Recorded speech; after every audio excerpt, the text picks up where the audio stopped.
Welcome. It is the TYCAST. It's Thursday. Thanks you for being here. It is, what is today? Today is July The 22nd. 22nd. Thank you, Max.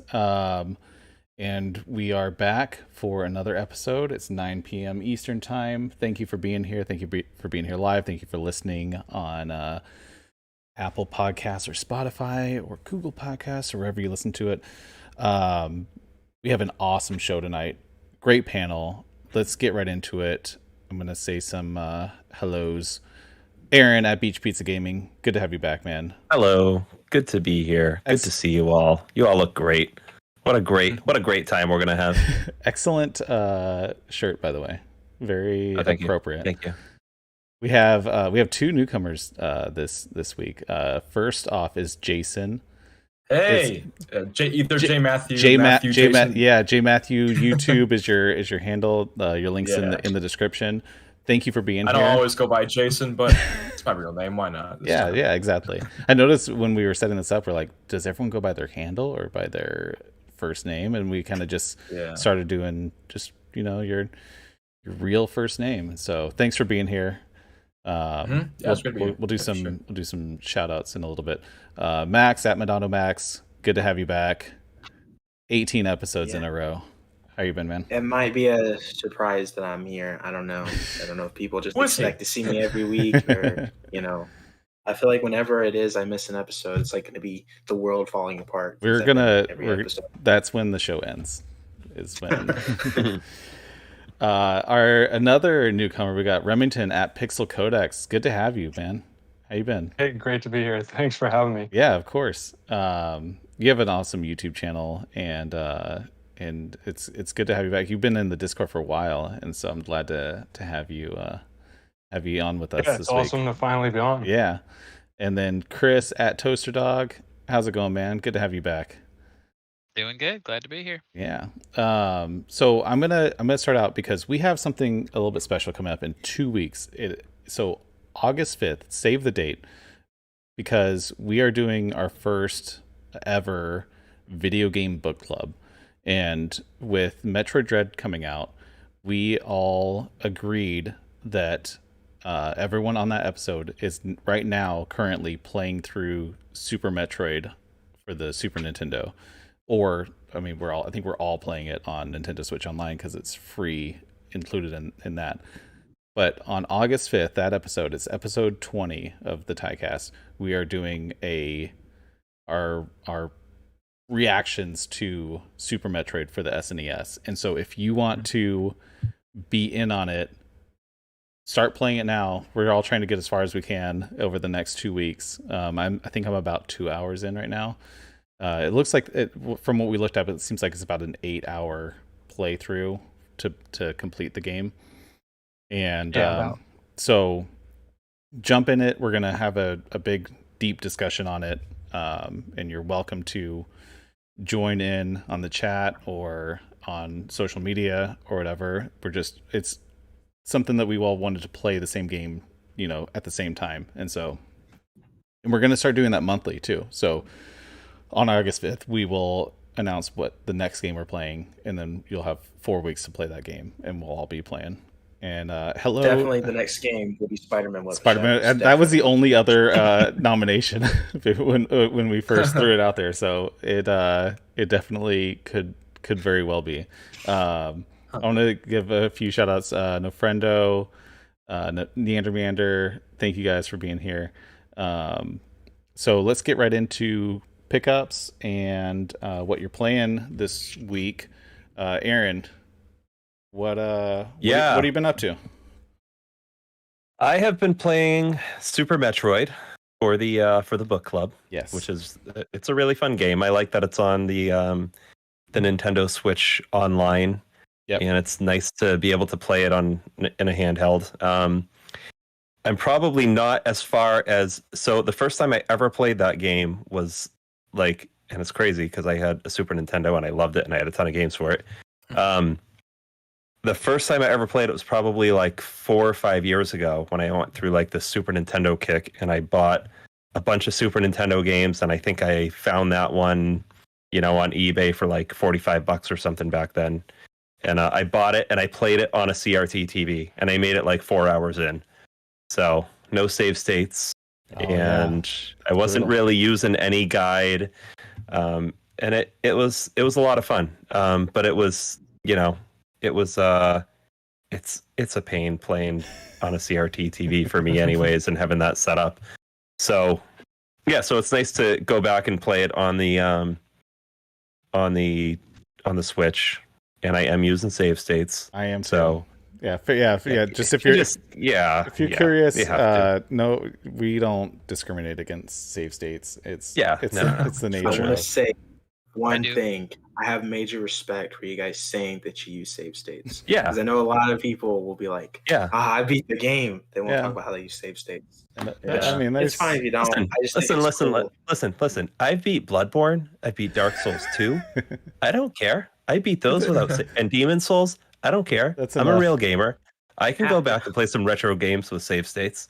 Yeah. I'm just saying, like, I'm respecting that you guys will take, because there's some people to be like nervous. You gotta be honest. Yeah. You gotta be honest. Honesty is a good quality. So that and Skyward Sword, I was away for the weekend, and I didn't get to buy it the day that it came out, but I did buy it on Sunday and started playing it, and that is a ton of fun.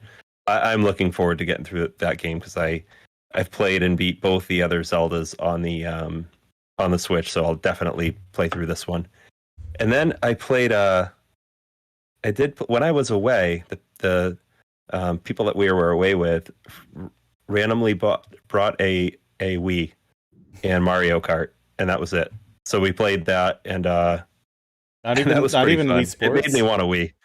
Not even Wii Sports. Wow. Just Mario Kart. That's a bold move right there. Just Mario Kart. And you know what though? I couldn't figure out how to drift in it. So I gotta go back and play that. But yeah, but that was it. Bunch of Nintendo games, and yeah, a lot of fun. Nice. Jason, J, Matthew. Yeah. What? So this is your first time. So we usually go like over the last week or two. What you've been playing? Any pickups that you've scored? So what have you been up to? Only been playing a few games recently. Like I've been playing Skyward Sword, came out a few days ago. Got on a launch. I've only played like an hour of it so far, but it's my first playthrough. Really enjoying it. Playing through Kingdom Hearts 1. I'm not too far in there as well. I'm on like the Alice in Wonderland world.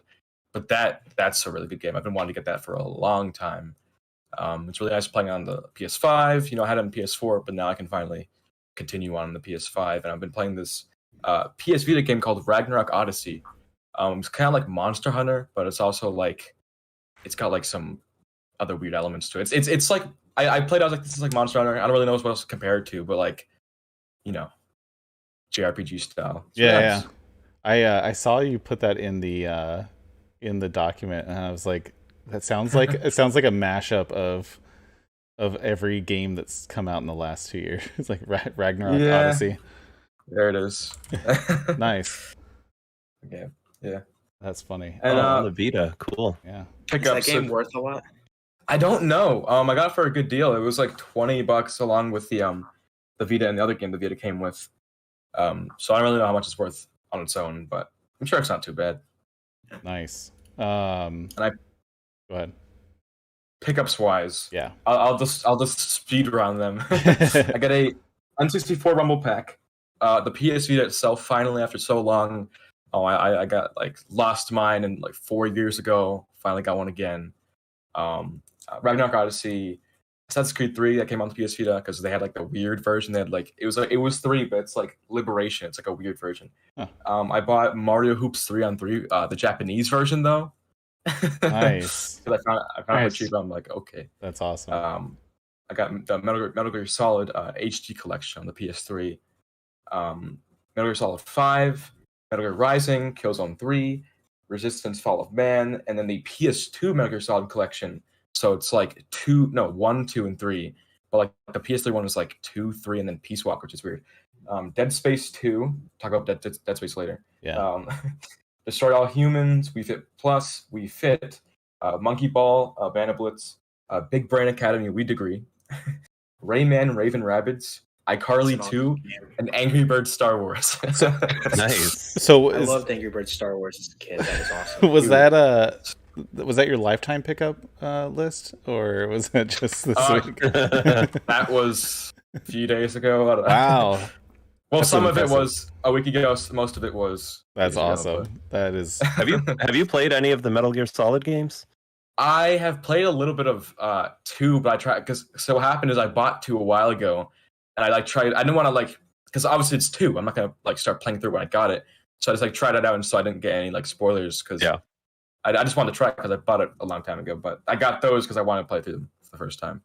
Nice. Yeah. Yeah. Good. It's a good series to play through. I want to revisit because I only played 1 and I only got maybe 2/3 of the way through, and so I've been wanting to get back into all that. Awesome, Max. I know you have a bunch of pickups. What were you up to this week? All right, so obviously Skyward Sword. Everyone else here got it, I'm pretty sure. So yeah, I played about 10 hours of this. I got through the first 2. Are they called temples? I think is what they're called. On the 3rd temple. I'm going to be playing more of this tonight. I'm trying to beat it fast enough so I can actually do a video review on it before the game becomes stale and no one's interested in the topic. No one cares anymore. Yeah, I have a feeling I'm not going to be able to beat it in time before it's probably going to be a stale topic when I beat it.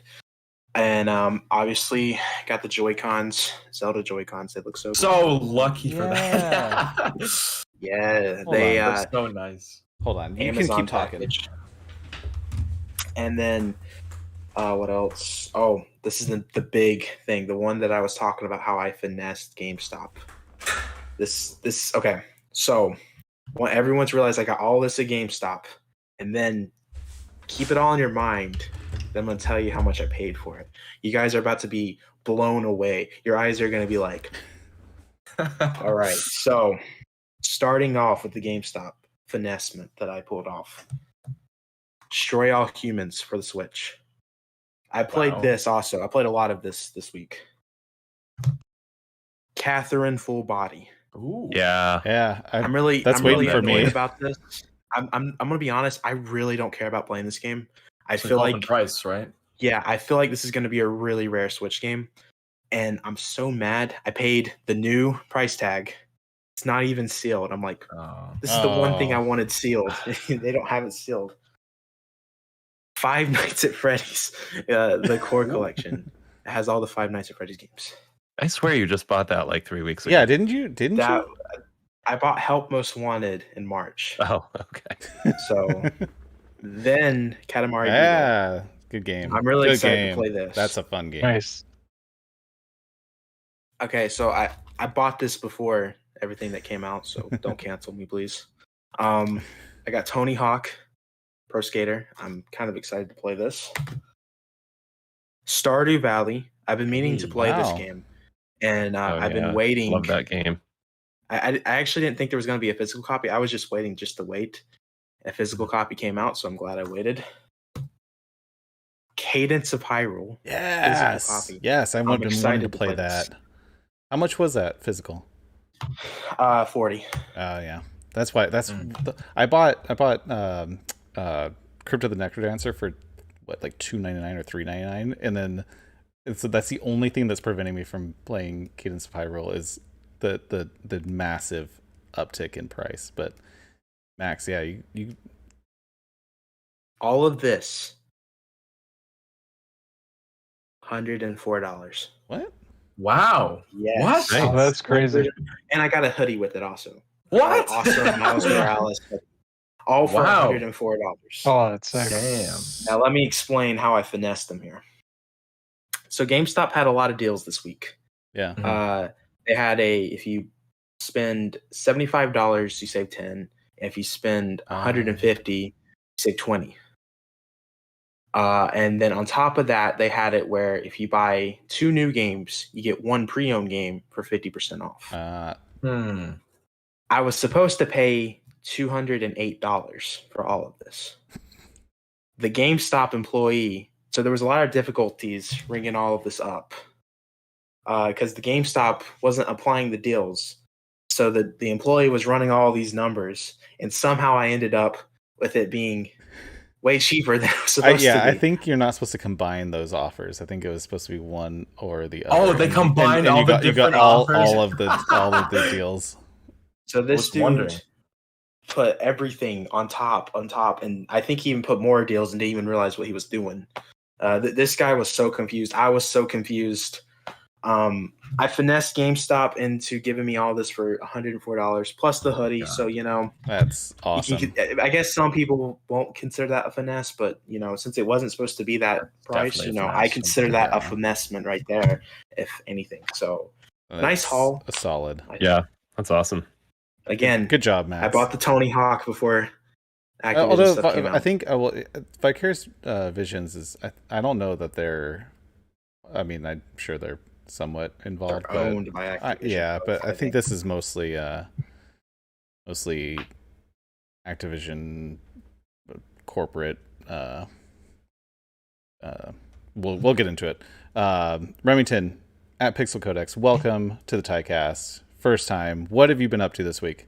What did you pick up? So I think I'm gonna admit something on the stream. I do not have a Switch. I'm always a generation. Yeah, I know. Breaking news, sacrilege. But I'm always a generation behind with Nintendo. So like, I bought the Wii U like right as the Switch was already out, and I always try to get everything cheap or whatever. So I'm trying to beat all of the Wii U, some Wii games prior to the Switch OLED. I figure I've already been burned 3 times waiting for the Switch Pro. I'm pretty sure it's not coming out at this point, so I might as well bite the bullet and just buy it at this point. So what I've been playing is it's reversed, The Last Story on the Wii. It's an RPG. It's by Hironobu Sakaguchi. He's the guy who made Final Fantasy. It's got the same guy who did the music. I don't know if you remember on the 360, he tried to bring out 2 games, Blue Dragon and Lost Odyssey, and it was pretty much a Dragon Quest like clone and a Final Fantasy clone.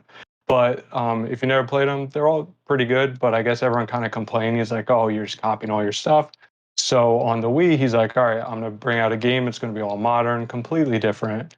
So it's actually pretty cool. I've always wanted to play it. I actually had it sealed, and for me, I don't really care if it's sealed or not, but as soon as I opened it, I kind of checked the price, and I was like, ooh, I probably shouldn't have done that. But it's a cool game. I've only played like 2-3 hours of it, but it's pretty cool. That's awesome. It's it's not bad. If you guys haven't played it and you're a big fan of Final Fantasy, it's cool to check out. Yeah. As far as games, I don't really buy too much now, but so Ty, you were saying you're getting into collecting physical games. Now I've been collecting games for like 30 years, and I said it's a slippery slope, right? Yeah. So I don't have a PlayStation 5.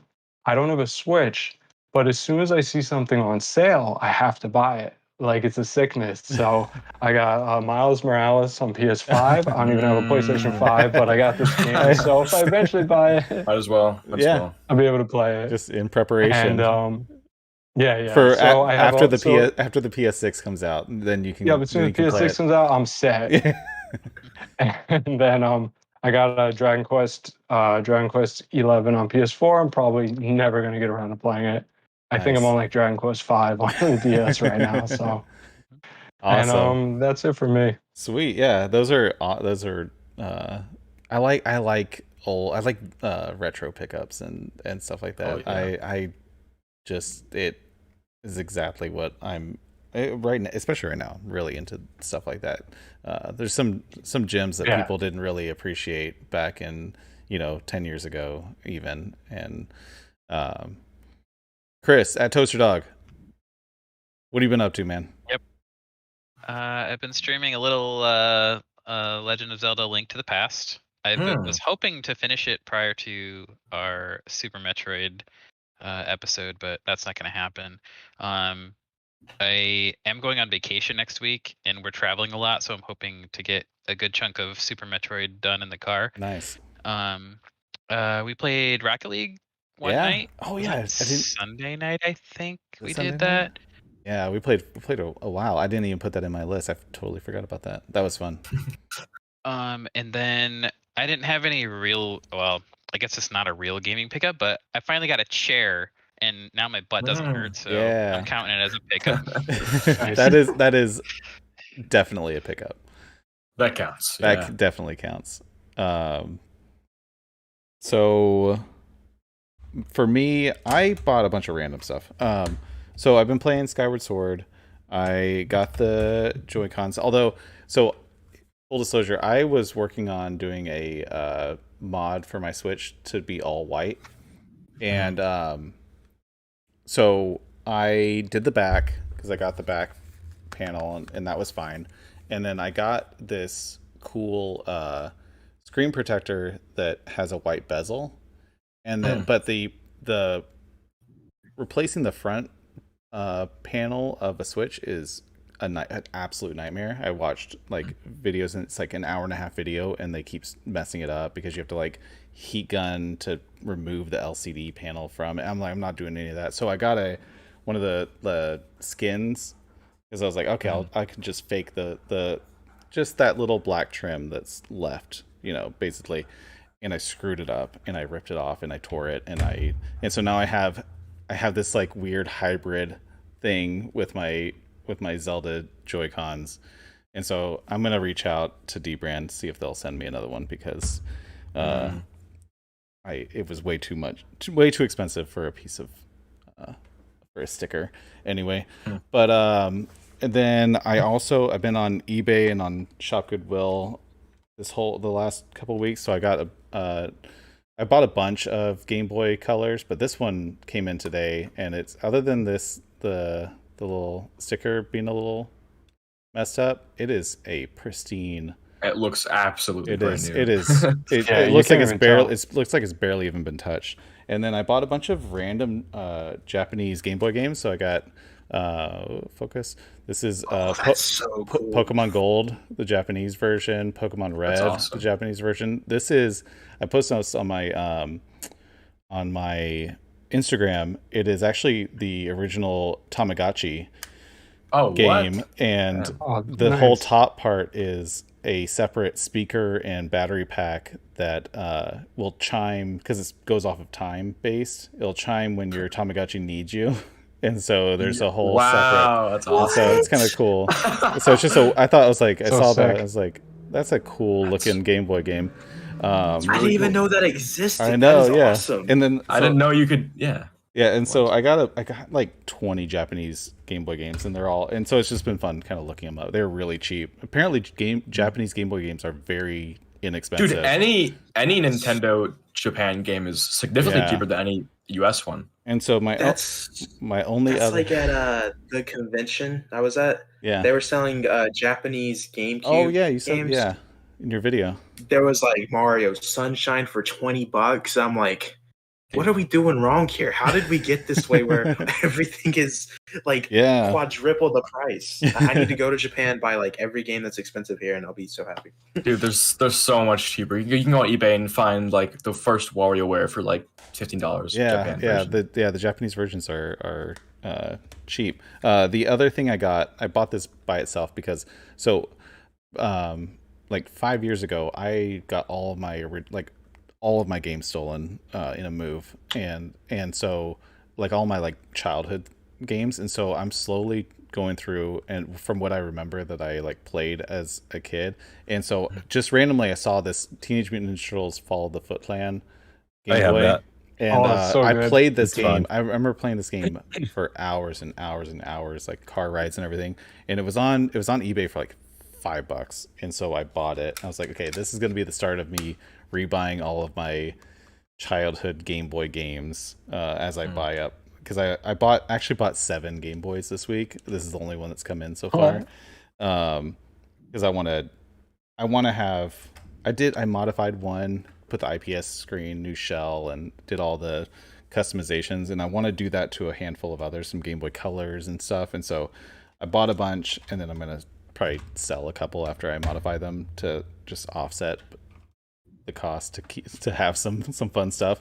But yeah, that was my week. I have some more stuff coming in next week, so I'll be able to share that. A lot of more fun things like that that I bought that hasn't arrived yet. So with that, we are that segment went long, so we're gonna fly through news. We're not gonna. Chris, are you talking? I see you in the chat. Is that for us or is that for chat?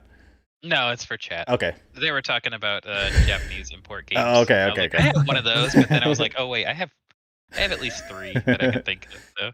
I saw your chat, but I wasn't following in with it. So let's go into news real quick.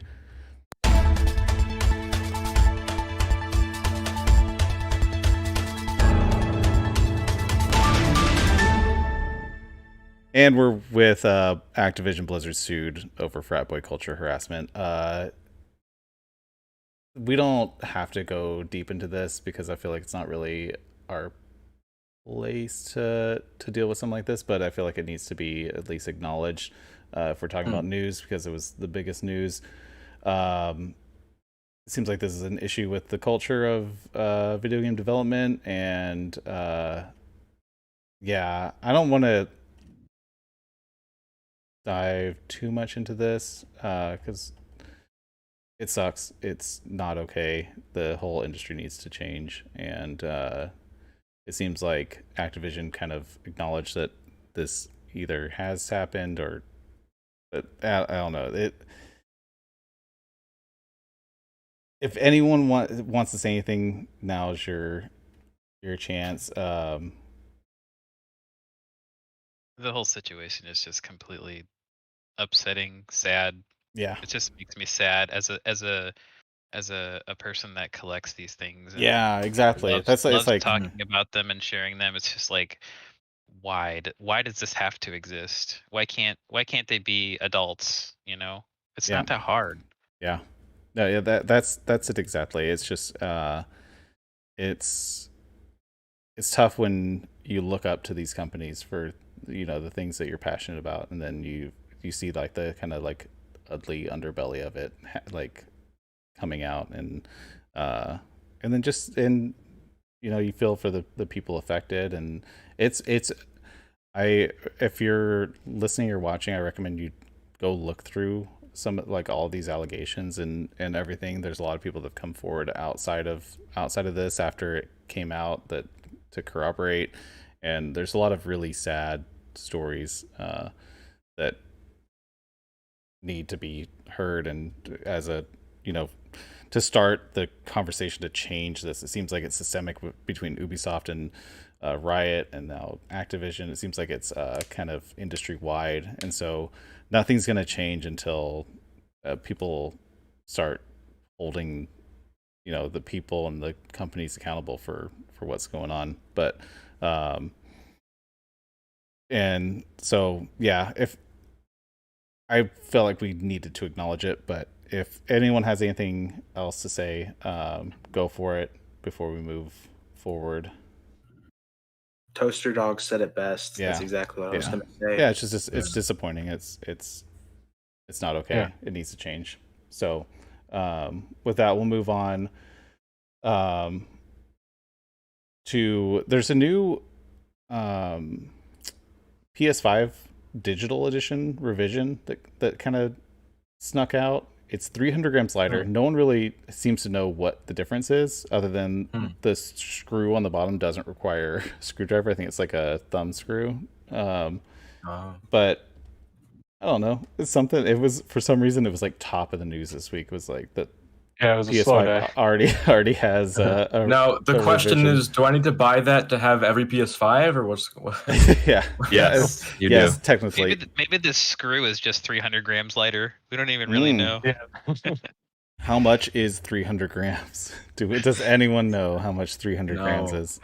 No. But yeah, there doesn't seem like there's any. Oh, it's half a pound lighter. So I'm curious, and I know that there were some reports. A heavy out. Screw. Yeah, one dense screw. There were reports of Sony trying to revise the design of the PS5 to ease with the chip shortage issues that were taking place. I don't know how that would take place, and if this is it, but yeah. So yeah, it's 0.66 pounds lighter than the original digital model. We have a lot of news, so we're gonna fly through. Ubisoft announced XDefiant, Tom Clancy, 6 versus 6 free-to-play arena shooter. There's a trailer.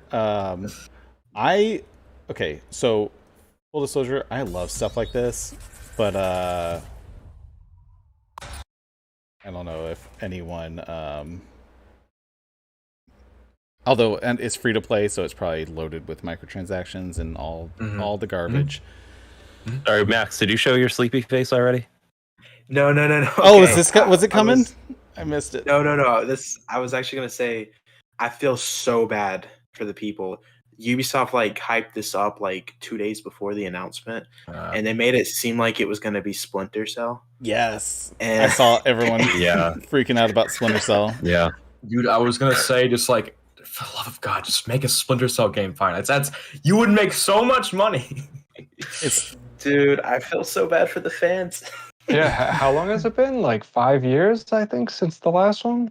I don't even know. I think it's been longer than that. Wasn't the last one Black? I think the last one was Blackout or something, right? On the something like on the that. 360, 360. Wii U. Yeah, there was nothing last gen or whatever gen in the last 10 years. PlayStation 3 or whatever. Yeah. So I don't know. I'm a little bit. So here's the thing with Tom Clancy. I was an avid Tom Clancy reader in high school and college, and it's very rooted in realism, and so it weirds me out that they keep trying to make it supernatural. So that's the only thing that I have okay, at least this is somewhat realistic looking, moderately. And so the whole was it Extraction or whatever the new Rainbow Six game is, where they have aliens. Come on now.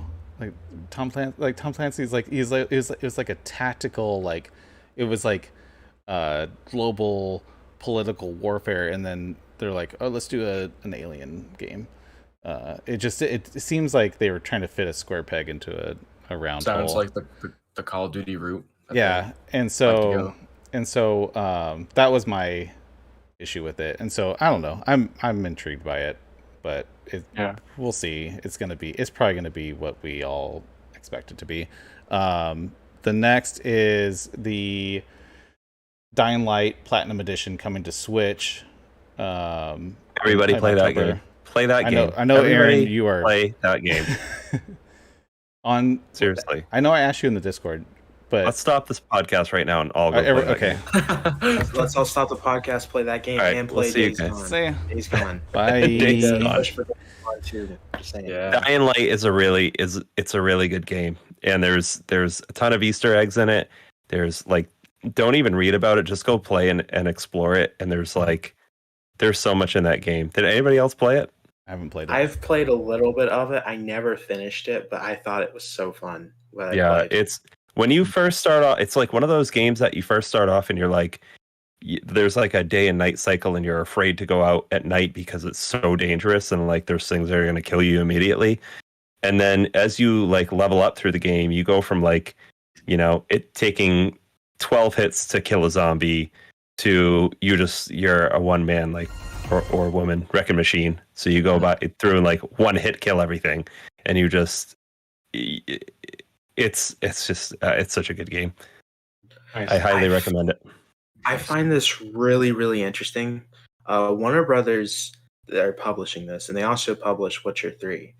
There was rumors that suggested that Warner Brothers was the ones that was really pushing to make a Witcher 3 Switch port. And it seems like they want their really big games on the Switch. So it makes me wonder, are we going to see more of these huge third-party games from Warner Brothers be coming to the Switch? Yeah. Because we got Witcher 3, that's a huge thing. Dying Light, that's a huge thing that I never really expected to come to the Switch. And it's coming off with the DLC, all the content that was ever wrapped in. Yeah. There's so much content. Yeah, that sounds good. That sounds good. This looks fun. Yeah. I just had the trailer playing, and that looks like a fun game. It is so. Yeah, it's such a good game. I can't talk highly enough about it.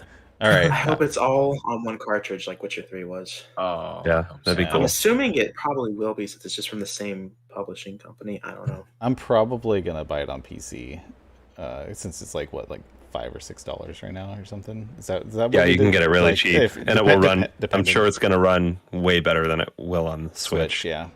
Yeah, absolutely. Next up, Pokemon Unite is dividing everyone. I've seen a lot of love and a lot of vitriol for this game. Oh yeah. Yeah. I played that game too. I forgot to mention that.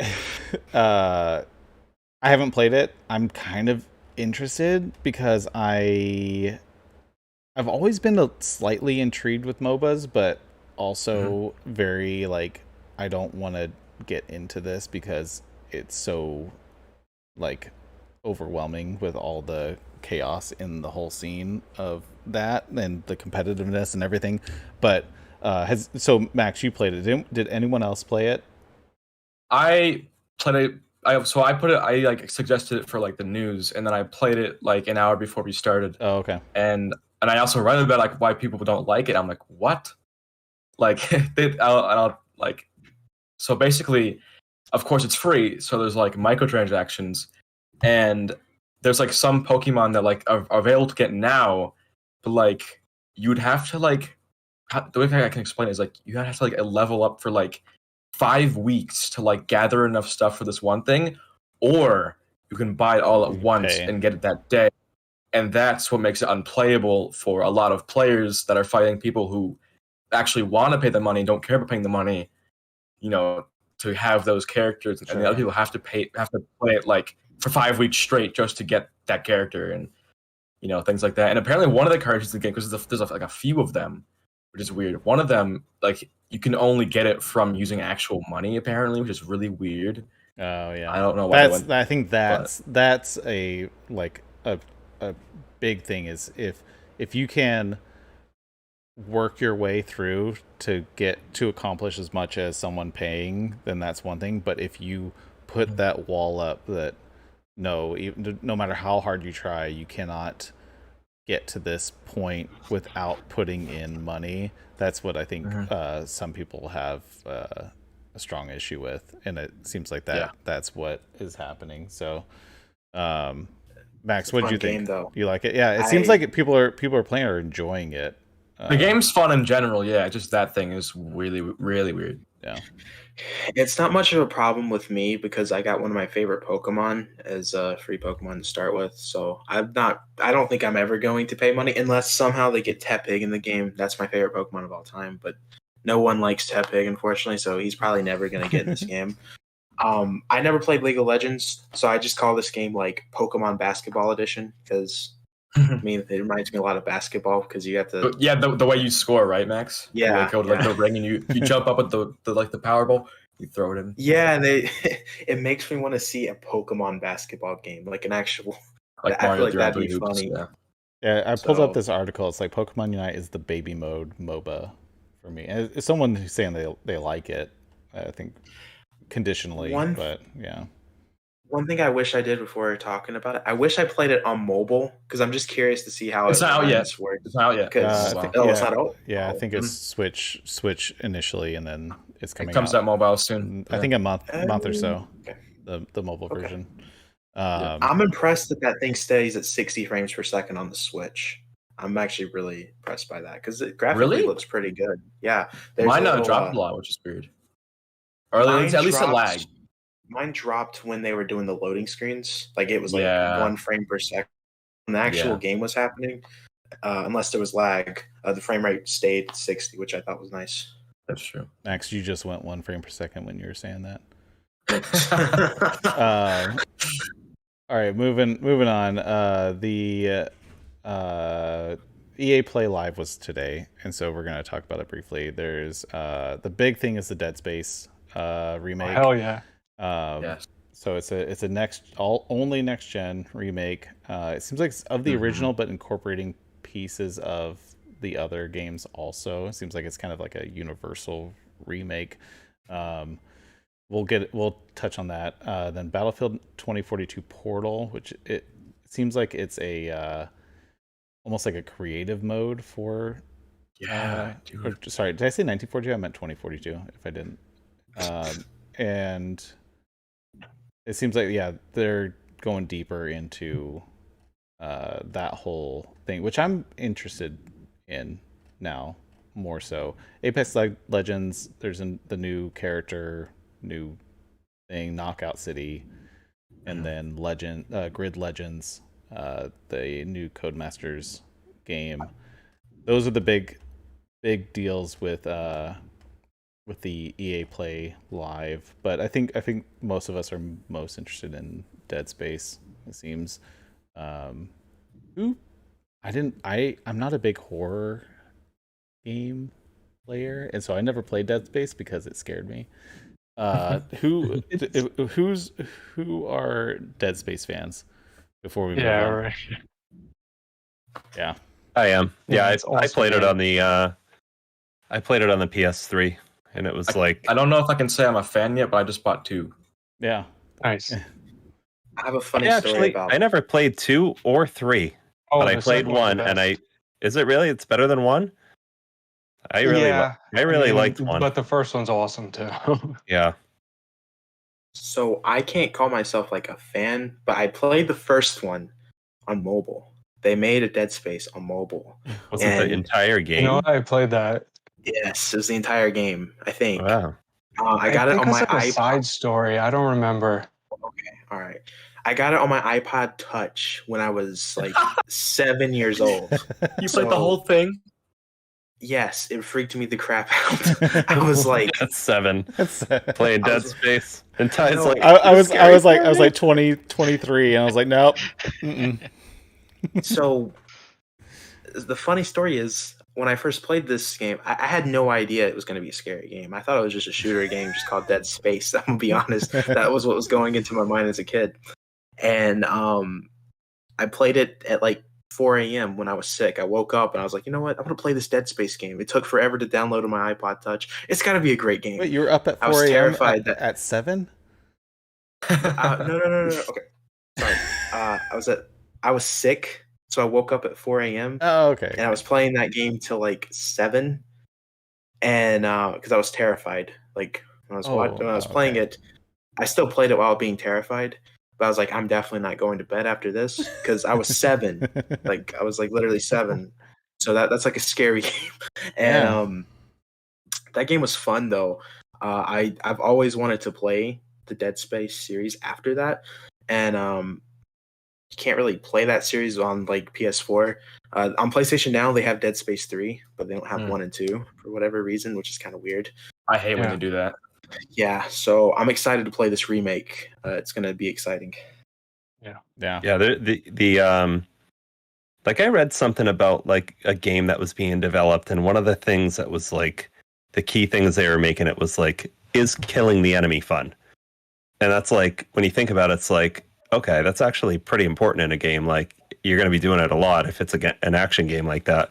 And Dead Space definitely nailed that. Like, killing the enemies and chopping off their limbs or stomping on their limbs. Yeah, the best part is so much fun. Yeah, stomp. Yeah, I think there was a trophy. I think there was a trophy for separating a certain amount of limbs. And that pretty much a guy in a heavy suit with these like heavy ass boots, and you just go around stomping as hard as possible on these horrible creatures. It's so cool. It's a great game. I'd try that now. I'm old enough. I'm a crazy scary. Human.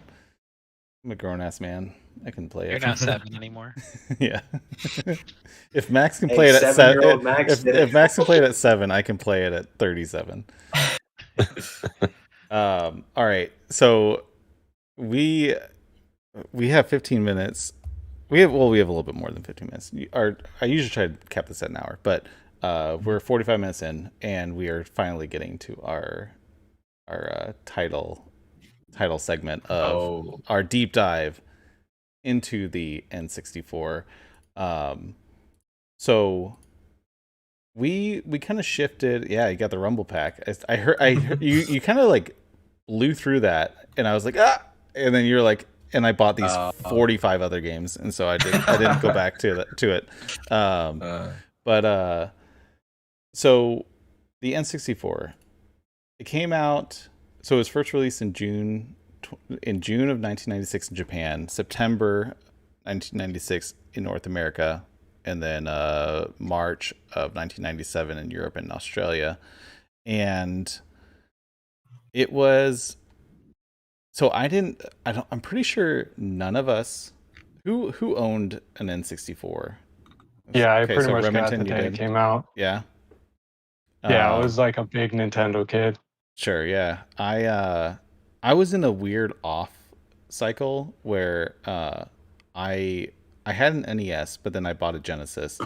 I was given a Genesis for Christmas, and then I had a PlayStation 1, and then I bought a Dreamcast. And so like I was just kind of like on this weird off cycle, and then I waited for the Xbox because I was like, oh, this sounds interesting. So I kind of like I was shifting between different companies, but I missed out on Nintendo between the NES and the Wii. Essentially, it was the next Nintendo console. But my best friend growing up had an N64, so I played a lot of N64 just because I had like it was just we bought opposite things. So real quick, I picked up the N64 when it launched on the Wii U Virtual Console. Yeah, that counts technically. When is Nintendo Switch Online gonna have the N64 games? It should already have it. It should already have it. It's ridiculous. It is. It's not getting it. I don't think it's getting it. That's like too much money that Nintendo's giving out for free. That's true. But what are they going to do with those games? All those games that are just they're not selling them. They're not selling them anywhere. So there's not a virtual console.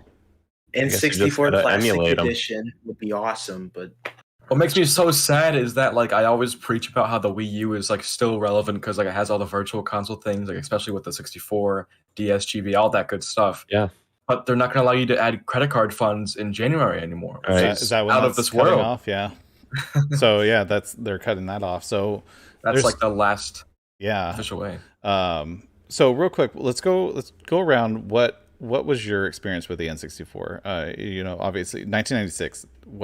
How many years ago was that? 20. It was way too long. 25? Is it 25? Oh, I think the anniversary of the 25th anniversary was like the other day. I remember that. Yeah. June in Japan.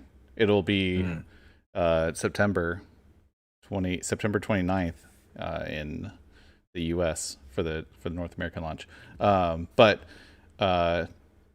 Aaron, I know you. Yeah. What's your? I know you picked me first because I'm wearing my Nintendo 64 shirt. I mean, you're obviously a super fan and own multiple copies. I am a huge fan of this shirt because my wife bought me this shirt. This is my first time wearing it. She bought it for me, I think, for Father's Day.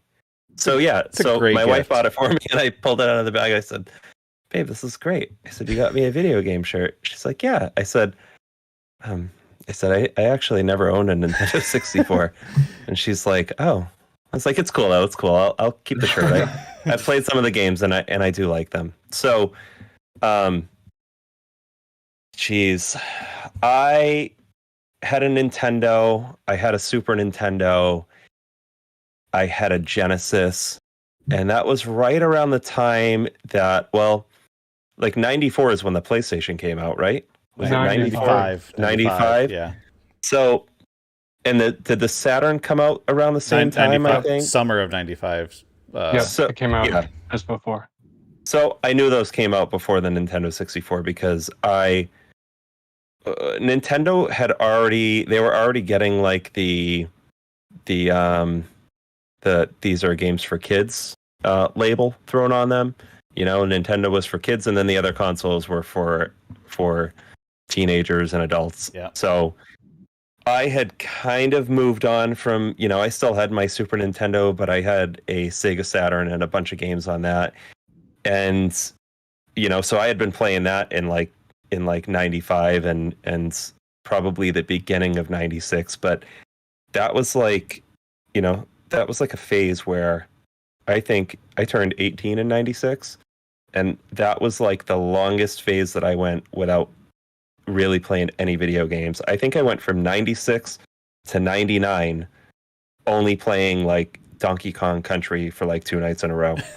Wow. So Yeah. that was like the longest stretch that I've ever gone without playing video games. And then the only thing that like pulled me back into it was like my friend saying, hey, you need to play Metal Gear Solid on the PlayStation. So I went out and bought a PlayStation. I bought Metal Gear Solid. And then I was like, all right, games can be mature, and they can, have like mature stories and mature content, and this is cool. I'll keep playing games. So I missed like all of that stuff, and so like when people talk about like, I don't know, Mario Kart, is there even Mario Kart 64? Yeah, it was amazing. It was so like people so talk good. about that, and they talk about Super Mario 64, and I'm like, I just like when you go back to Super Mario 64 now, especially like with the collection they just released, it's like the camera is terrible. Yeah. Like it's just not for me, like it's cool to like play a Mario game and like, see where they were at when they were made that game, and but it's like I couldn't see, like it's hard to put myself in like I have no nostalgic feelings for it whatsoever. Yeah, so sure. The only thing that I did play some 1080 on it, some 1080 snowboarding. Yeah. Nice. So that was like, Didn't even have that. one of my friends had that game. So like when we'd be getting ready to go out or whatever, or I wasn't a band at the time, like I'd stop by to pick him up, and like we'd be getting ready, having a drink or whatever, and he'd throw that on, and we'd do like 1 or 2 races. So it wasn't until like I kind of do want one now. I have owned one once. So full disclosure, I did end up owning one once for about 2 days. And it was because I was driving by a yard sale, and it was after going to Savers and not finding anything. I was driving by a yard sale, and I saw a bunch of video games like on a table. So I pulled over, and it was Ocarina of Time, Majora's Mask, Mario Kart 64, Super Mario 64, it was Gauntlet Dark Legacy, a bunch of wrestling games. It was like, there were probably like 12 games total, 2 controllers, no console. And I was like, how much do you want for this stuff without the console? And they were like, you can just give us $10 for it.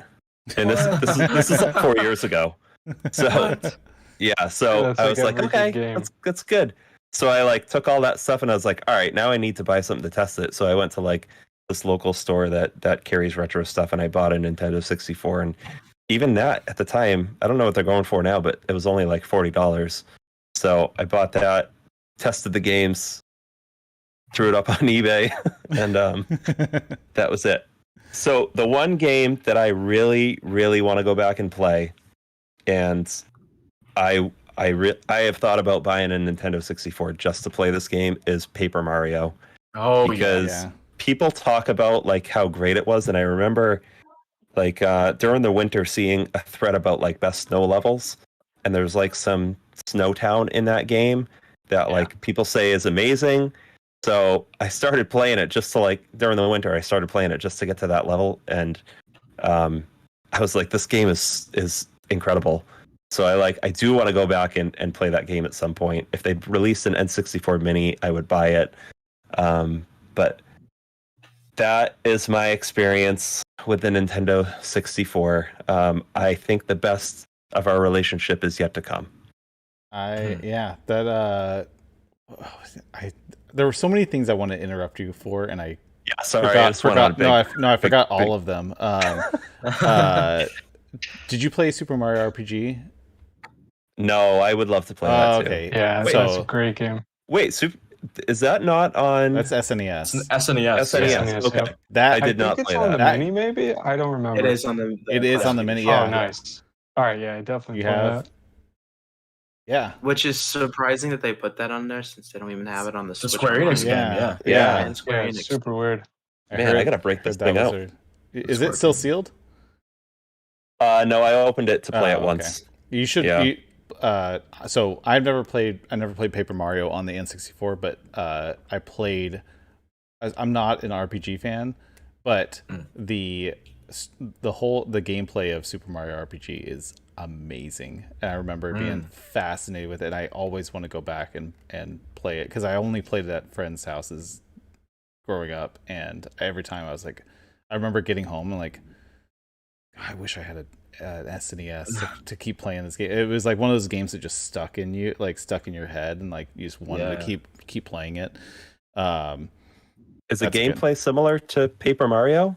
Kind of, not really. It's a turn-based like RPG essentially, and so I never played any of the Paper Marios, but I know that a lot of people consider Paper Mario like a spiritual successor to a Super Mario RPG, but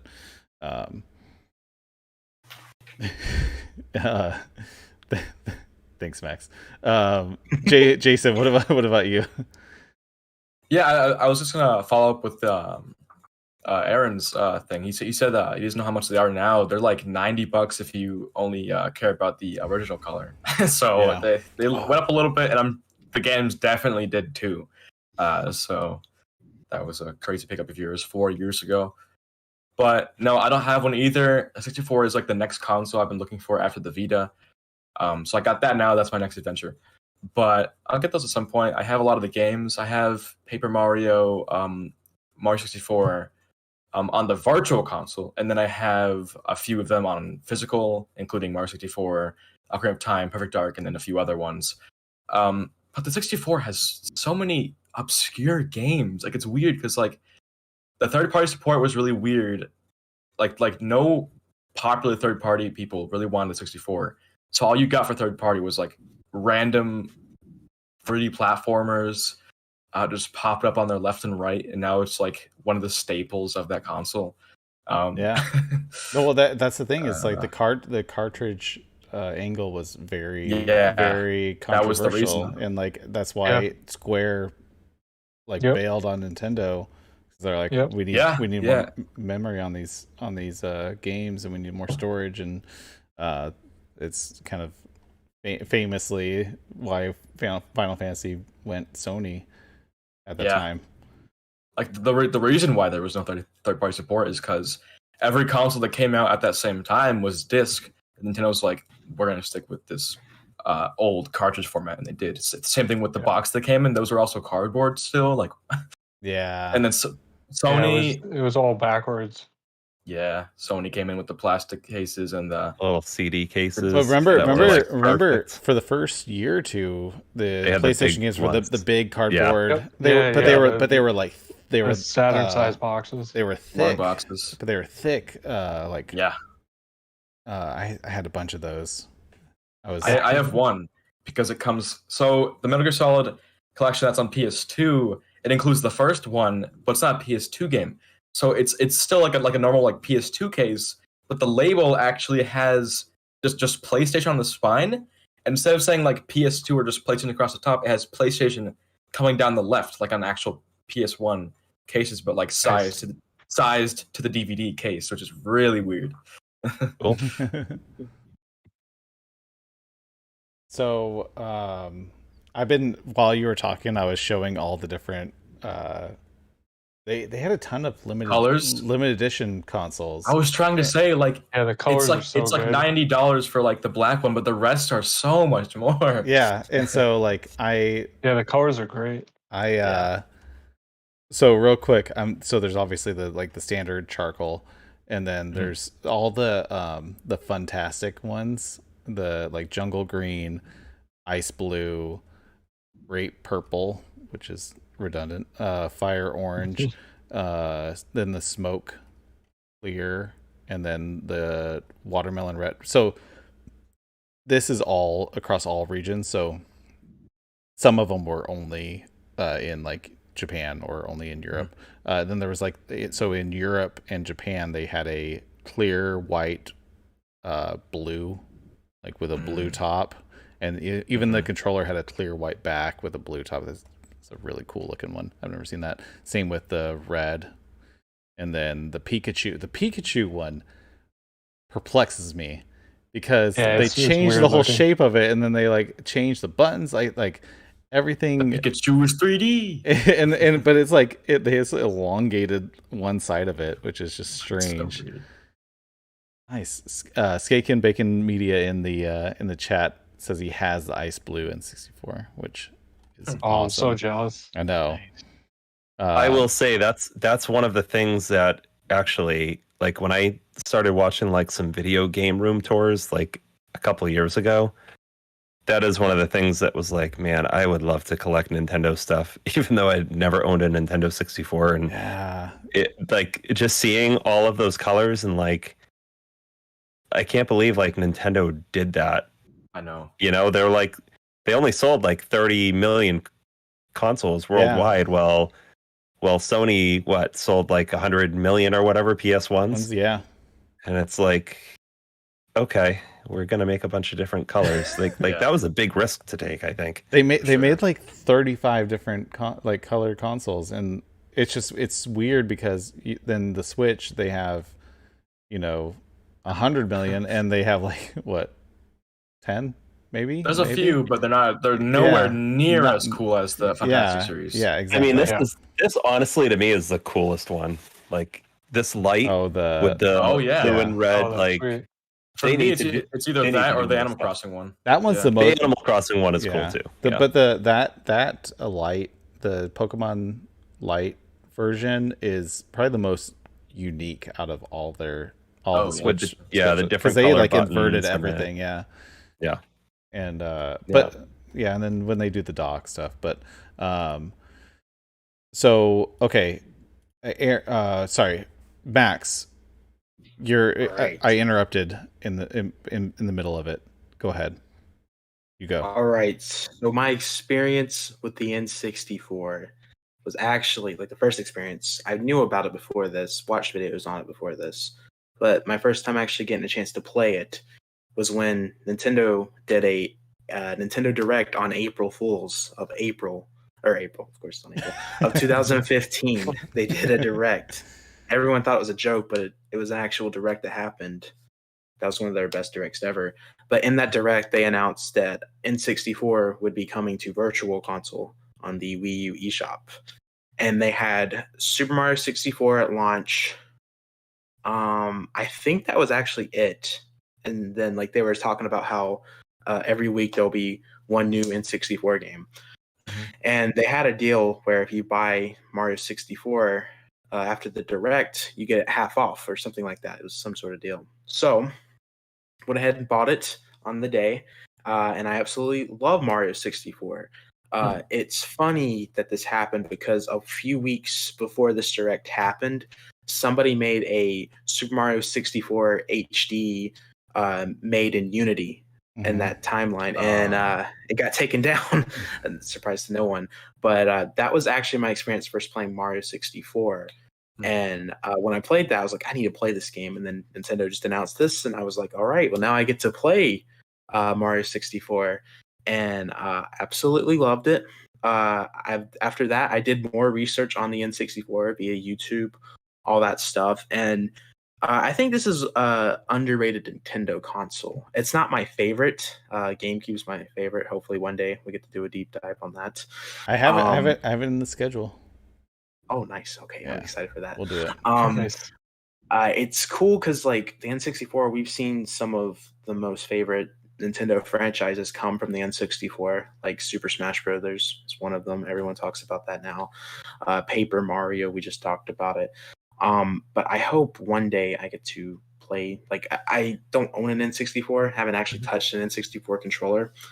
One day I want to get the banana N64 controller. Ooh. There's a Donkey Kong 64 controller. Yep.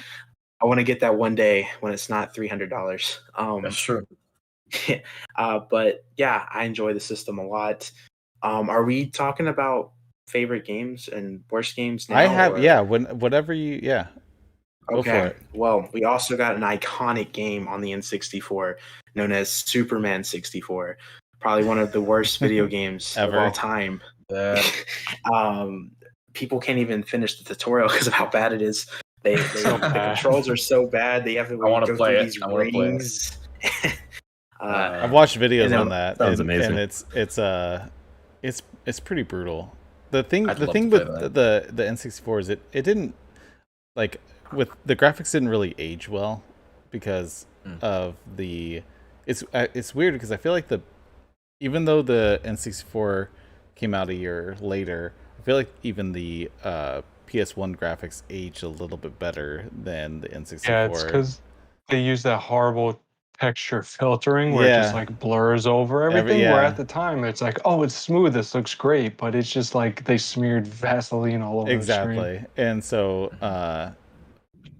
quick tangent is that the company Silicon Graphics that developed the hardware essentially for the N64 actually approached Sega of America initially to do their next gen console, and if you've ever it's a fascinating story. I think it was in Console Wars. A lot of the gaming documentaries from the 90s, they touch on this, is that basically Sega of America wanted to work with Silicon Graphics to develop the next Sega console, and Sega of Japan shot it all down because they saw it as almost like a power struggle type of thing, working with two US companies to develop the next Sega console. And then Silicon Graphics ended up working with Nintendo to develop the Nintendo 64. It was the exact same console that they were going to develop for Sega, the architecture wise. And so infamously Sega exited the console industry shortly after that. But that's a very interesting story if you look into basically the company that developed the hardware for the N64, because it was called Project Reality. Skaken's already on top of the updates in the chat. That was the code name for this when they were pitching it to these video game companies. But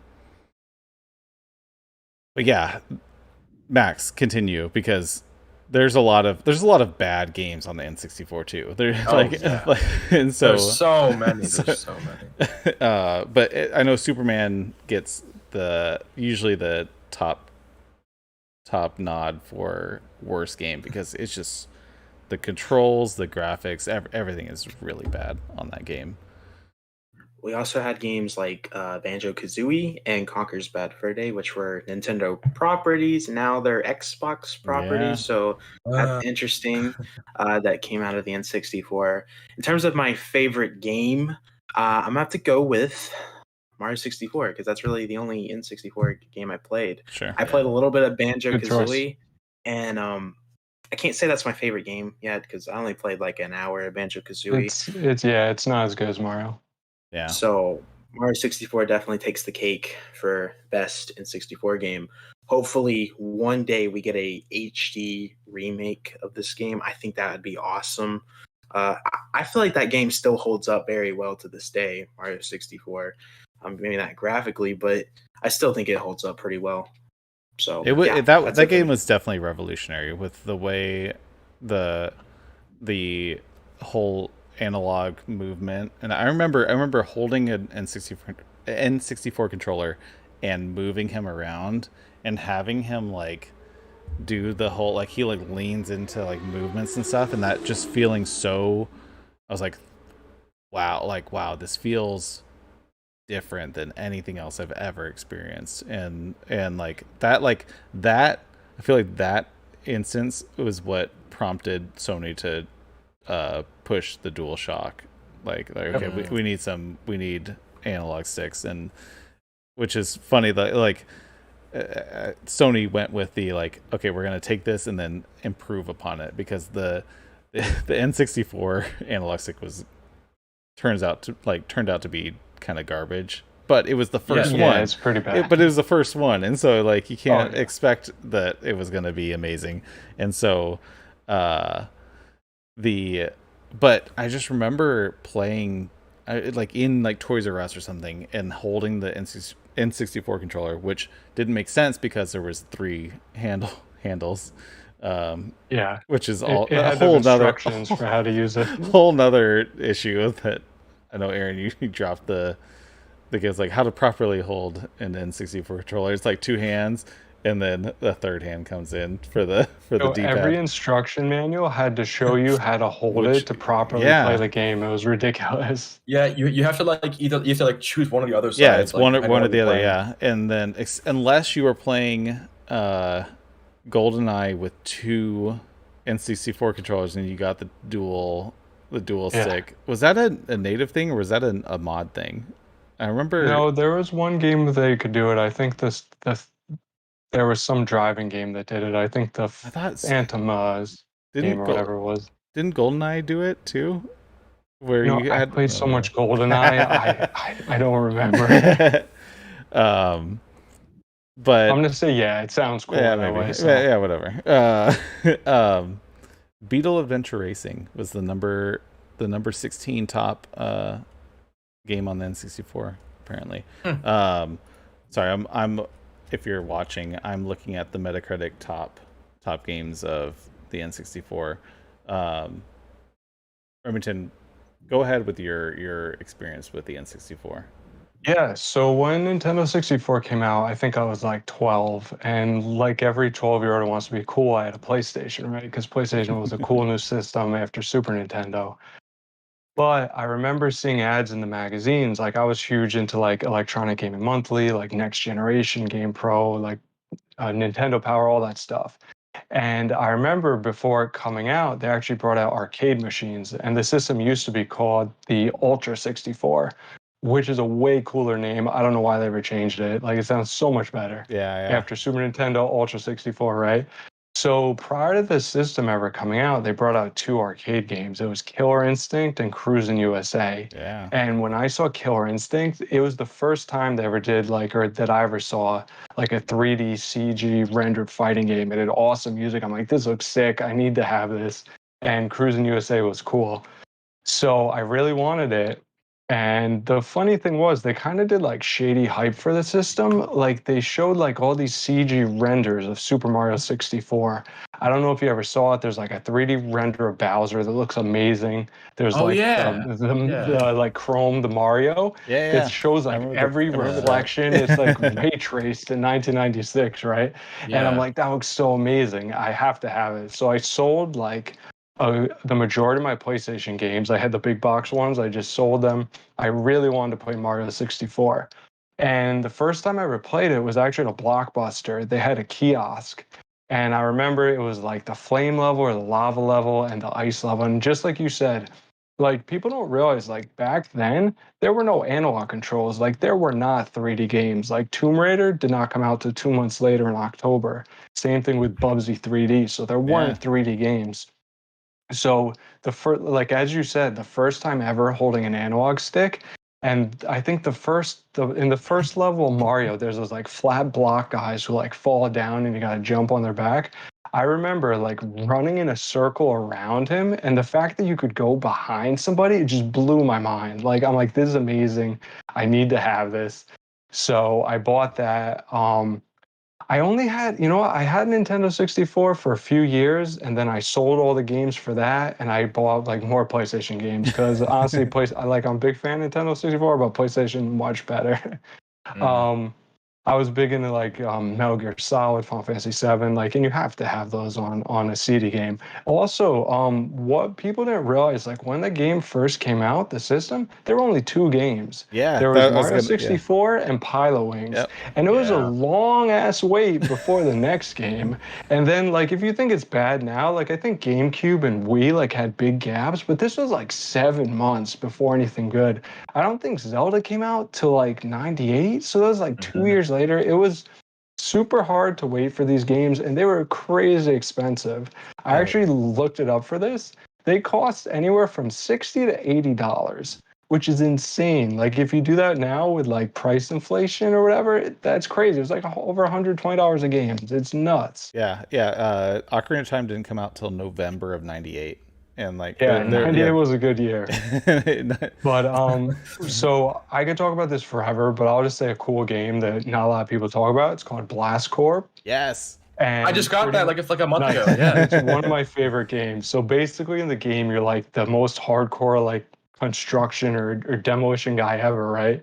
And there'll be like a mission where like, oh God, there's a nuclear missile on a truck. It's heading for its town. So you have to destroy the entire town. So you're driving around like a pickup truck or like a bulldozer and a dump truck, and you like power slide through people's houses. It's so sick. And you get more money for how many things you destroy. So like, oh, the town's gonna blow up, you know, screw the town, just tear it down. And then at some point you get a mech. So you're running around this 3D mech like somersaulting like through buildings. It's so fun. That is so awesome. Yeah, if you haven't played it, it's sick. I think it's on the collection on Xbox. It is like all the old Rare games. Yeah, I think so if you haven't yeah. played it, that's a quick way to pick it up. It's super fun. Yeah, definitely. No, I was just looking through the list, and that's good. If we'll do one more round of like hidden gems. If you I can talk about games for like 2 hours. Chris, Toaster Dog, what about you? So this was right after I so I never had a Super Nintendo growing up, because we had a Genesis, and right around 98 I moved from my dad's house to my mom's house, and the Genesis was at my dad's, so I didn't have anything at my mom's house. So it was either a Super Nintendo, which I borrowed one from one of my friends for a while, and I beat Chrono Trigger, and I spent the rest of my life trying to find a game as good as that, and I still haven't found one. But after that, the PlayStation library was just a powerhouse at that point. You had Metal Gear Solid, Gran Turismo, Parasite Eve, Diablo, all those things, and to me, it was a no-brainer as far as pricing and gaming, like the games that were available at the time. There was just no reason to buy an N64. That being said, I had knee surgery in 98 or 99, and I think I said this earlier that I rented an N64 and played San Francisco Rush for hours and hours and hours because that game is amazing. But that's probably only because I played it in an arcade first. So I played that. I remember playing Cruisin' USA in the arcade. Hydro Thunder, which I think came out on 64. Yes? Yeah. Okay, yeah. Either Dreamcast or 64. I think both. I didn't know that existed, but yeah, I beyond that, I played GoldenEye multiplayer with some friends from church every once in a while. And then in college, we actually had sanctioned tournaments for Mario Kart 64, so I played a crap ton of that then. But other than that, I've been very limited in my 64 exposure. As far as playing goes, now collecting on the other hand, I found some very good deals, and I have quite a library of 64 games, but I haven't played most of them. Yeah, I need to pick up an N64. I never owned one. Ever. And so but I played a ton of GoldenEye, a ton of Perfect Dark, a ton of Mario 64, Wave Race, Mario Golf, which so one thing we didn't establish this when we were talking about Mario Golf, and that I forgot, is one of the classic things about Mario Golf is like razzing other players when you're playing with them. They took that out of the new one, and I totally forgot about that until I saw some people talking about like, why did they take out the taunting element of it? Which that was kind of fun because it was like you could you could pick different like little taunts, and sometimes they would be like appropriate and funny. And so I'm like bummed that they took that out. Although I don't remember if that was in the original. I played the GameCube one a ton, the Toadstool Tour. And so I mixed those up. And then obviously Star Fox 64 was a classic. The game that's like 6 times on all Nintendo consoles. Yeah, exactly. So I have in here to talk about like the accessories, like the Rumble Pack that that Jason picked up, the expansion pack, which was a whole nother thing where it expanded the memory of the system from 4 megabytes to 8 megabytes, which is just funny to say. I think it was only used in like 10 games, was if it that too? like I know it was like remember. Donkey Kong Country was the big push for that. Oh I yeah, know. the expansion Perfect pack Dark. was I was about to say Perfect Dark. Yeah, And Perfect maybe Dark, yeah. Turok 2 or 3 had Majora's it Mask did have some benefits. I'm looking at the wiki. I think it was for extra characters or something like to fight. Yeah, there were only 3 games that required it. Yeah. Donkey Kong, Majora's Mask, and Perfect Dark. Yeah. So, which is funny because I remember, like, we had that because it was pushed out. The Turok was a favorite of mine. Also, underrated is Diddy Kong Racing.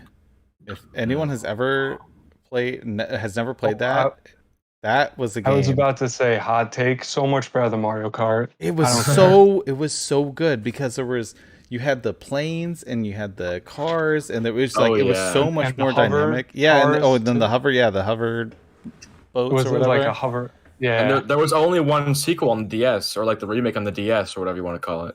That's all there was. Oh yeah. Which, fun fact. I always like to bring this up. I know I brought it up last time.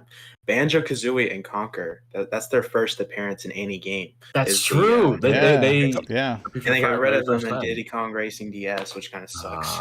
Yeah, that's true. And then the other thing I want to bring up is the Star Wars game. Yeah, sorry, it got loud outside my place. The Star Wars Rogue Squadron, and there was 3 of them. Those were amazing games that were stuck on the N64. The one I have is Episode 1 Racer. Episode 1 Racer, nice. but the Dreamcast version of Episode 1 Racer is better, and then now they've remade it for all the modern consoles, which is good. It seems like they took the Dreamcast version and then sharpen that or whatever they did to it. I'm trying to think of anything like Smash Classic. I don't know. I feel like we have to do a version 2 of this because there's so much we haven't even touched, and even in my list of things to talk about. Yeah, I've got a huge list of all these games. But we're over, and so let's do a 1 year book club where 1 year from now we do the N64 again. I'm down, and I have to. Part 2. Everyone has to be here a year from now, and we all have to have owned one finally. Yes. We all have to wear an N64 shirt. Deal. I'm wearing my PlayStation shirt. I'm wearing my Atari Pong shirt right now. Yeah. Oh, nice. I'm wearing a blank shirt. Oh, nice. That's a good game, by the way. Yeah. I had my Super Mario Brothers shirt on earlier, but I changed. All right, so let's wrap it here because we're for an hour and 24 minutes. Yeah. So, thank you guys for hanging out. Thank you guys for everyone in the chat. You guys are awesome. Sorry I didn't acknowledge a lot of it. Aaron at Beach Pizza Gaming, on YouTube, Instagram, Twitter. You do a lot of YouTube or Switch gameplay videos on YouTube. Mainly new Switch gameplay, games that you won't find on other channels. Yes. So check out all the links in the description of the video, or if you're listening to audio, links in the episode description. Check everyone out. Jason, thank you for being here for your first episode. J Matthew YouTube on Twitter. You're also on your YouTube is your the main platform. Thing check out is J Matthew on YouTube. Yes. And if you want to see my Twitter for some reason, J Matthew YouTube, that's yeah, exactly. So the He's link almost at 1,000 subscribers. Yeah, you're at like 930 or something I saw. So 936. Nice. I'll go sub. Yeah. Oh, thank you. Well, let's get him to 1,000. J Matthew on YouTube. check him out. Link is in the description. Max, Monado Max, always great to have you, man. Sending out your headphones that I promised to you, so you will never have to use those headphones again. Moving forward. This is legit the crappiest headset I've ever seen in my entire life. I want to break this thing. I might just break this thing. They are going. Yeah, do it. They're going out tomorrow, so they should be there before the next episode. And then, so Max, you put out like twice weekly YouTube videos, mostly on Nintendo Switch. A lot of your latest was on the Nickelodeon All Stars. Your top players that you want to see. Tomorrow's video I got coming out is really cool. It is a really cool collage of Nintendo Switch games. That's all I'll say. Coming out tomorrow. Check it out. Yeah, check it out. His link is in the description. Remington at Pixel Codex. You just had your short about the Switch OLED, and then thank you for being here. This is your first episode. I appreciate it. Your YouTube is in the description. You're also on. Are you on Twitter? And I know you're on Instagram. Yeah, I'm pretty much on all the social everywhere. Stuff. Yeah, the main one's YouTube. If you search for Pixel Codex, I'll pop up. If it's on social, it's got an underscore, unfortunately, because somebody got the name before me. So. And they probably don't use it ever. No, right. It's like some guys never posted. Exactly. It's so annoying. Typical. Be sure to check out Remington's channel. Awesome content. You have great videos.